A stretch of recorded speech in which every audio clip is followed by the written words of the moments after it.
actually pretty much an anarchist, though none of them use the word for various reasons. One of them is the same reason most libertarian-leaning anarchists don't use the term today. It's sort of been hijacked by the commies, who not only believe in eliminating government, but also believe in eliminating private property. Another reason is that the sort of bomb-throwing anarchistic heritage had led many of these gentlemen, who were all good, normal, bourgeois gentlemen, educators, publishers, utility magnates.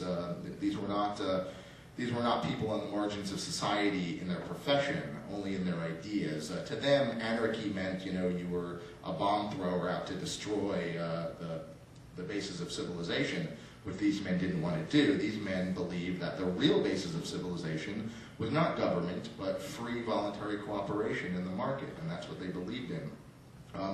All very, very colorful people whose stories I tell at great length in my book. They understood themselves as so outside the norm that it was hard for them to even imagine how to take libertarian ideas and make them mesh with the gears of the real world. All of them explicitly saw their mission as libertarian activists as strictly educational. You can see this in the name of that first organization I mentioned, the Foundation for Economic Education. You can see it in Robert Lefebvre's running a school in the Colorado Mountains. You can see it in Baldy Harper's starting an organization aimed at academics and students. You can see it in R.C. Hoyle's attempting to explain patiently to the readers of his newspaper the principles of free markets and liberty. They saw themselves, a term that was very prominent in the movement at the time, as a remnant, this small group of people who were just trying to keep alive the ideas of liberty in a very dark time when no one believed in it.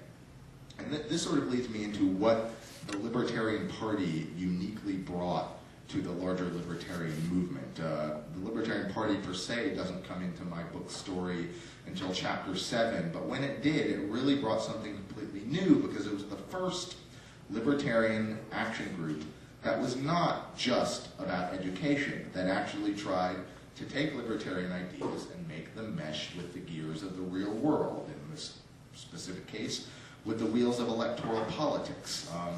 I will step out now, and I don't know how familiar the origin story is to all of you. I will tell it a lot quicker than I tell it in my book, but it's actually important to think about, even for those of you who know it, because it sort of leads into my conclusion about why, even in what seems to many like very dark days for the ideas of liberty, I think the story my book tells is a very optimistic one, and I will wrap that all up toward the end. So how there wasn't really a mass public demand for a libertarian party even in 1971 when it was founded. It really was the idea of a living room's worth of friends, the most prominent of them being a man named David Nolan, who had arisen from more sort of Republican Party right-wingy activism in the 60s. He had been a proselytizer for something called the Liberty Amendment, which was sort of a big deal at the time.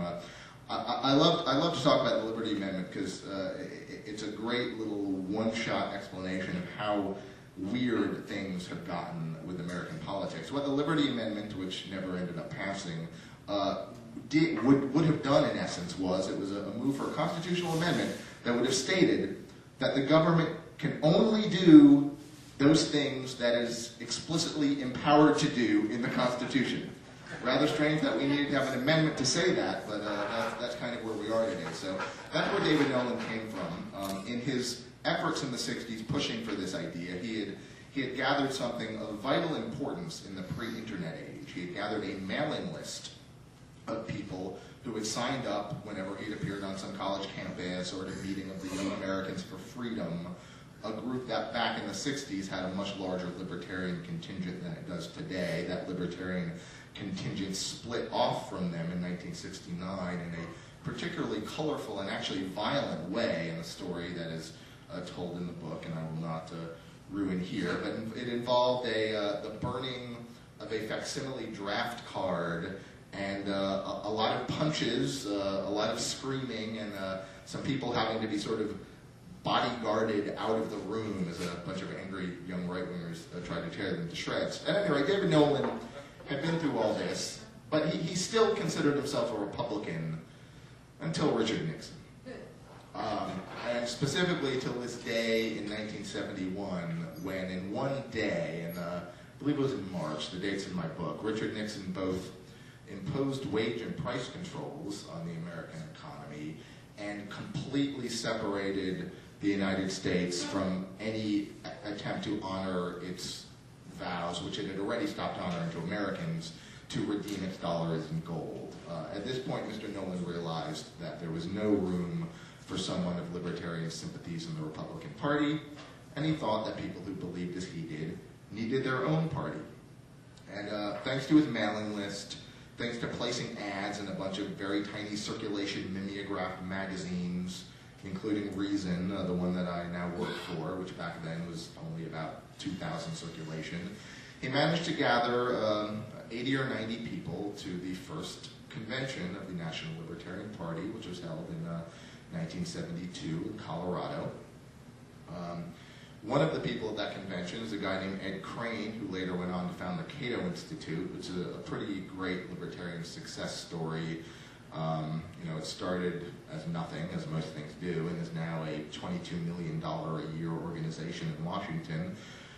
Before Mr. Crane started the LP, Mr. Crane was executive director of the LP through much of the 70s. He showed up at that first meeting. He said something to me which I thought was a little cute. It's quoted in my book. He said, as a libertarian, he understood that one must be tolerant of alternative lifestyles, but until he walked into that first LP convention, he really had no clue how many alternatives there really were to be tolerant of. The LP nominated for president, this is a great touch that again shows the very educational roots of the movement at that time. They nominated a philosophy professor, John Hospers, whose specialty was aesthetics.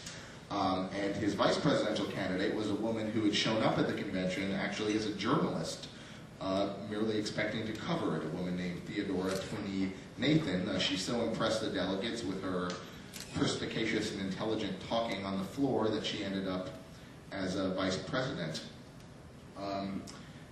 As you may know, it wasn't really, in some respects, the LP's first splash was not very auspicious, but in some respects, it was very auspicious indeed. They were only on the ballot officially in 2 states, Hospers and Nathan. They only gathered between 5,000 and 6,000 actual votes. But they did win something that, alas, no other libertarian candidate has ever won. They won an electoral vote, thanks to a man named Roger McBride. Roger McBride was the adopted grandson of Rose Wilder Lane, who I was telling you about earlier. And he had risen to a position of some respect in the Republican Party in Virginia and was a Republican Party elector. Now, no adopted grandson of Rose Wilder Lane could look at himself in the mirror after casting an electoral vote for Richard Nixon in 1972, so he used the power that members of the Electoral College have and voted his conscience. He voted for John Hospers and Theodora Nathan. The person for the state of Virginia who had to read this aloud announced her name as Theodore Nathan, since he had no idea who she was, and couldn't quite get his head around the notion of a woman receiving an electoral vote because it had never, ever happened before. This is a great, it's almost like a trivia question, but it's a great thing to remind feminists who are all too often socialists that it was a libertarian party who gave us the first female to win an electoral vote. So there the party was. A year before, it had been a dream of a very small group of friends. A year later, it had won an electoral vote. In 1976, Roger McBride, that former Republican elector, became the LP's candidate. He got somewhere between 300,000 and 400,000 votes. All these numbers are in my book, but not necessarily stuck in my head. And then a mere 8 years later, in 1980, the party really had an incredible bonanza of a year, really of the sort that in some ways we haven't seen since. Now, 1980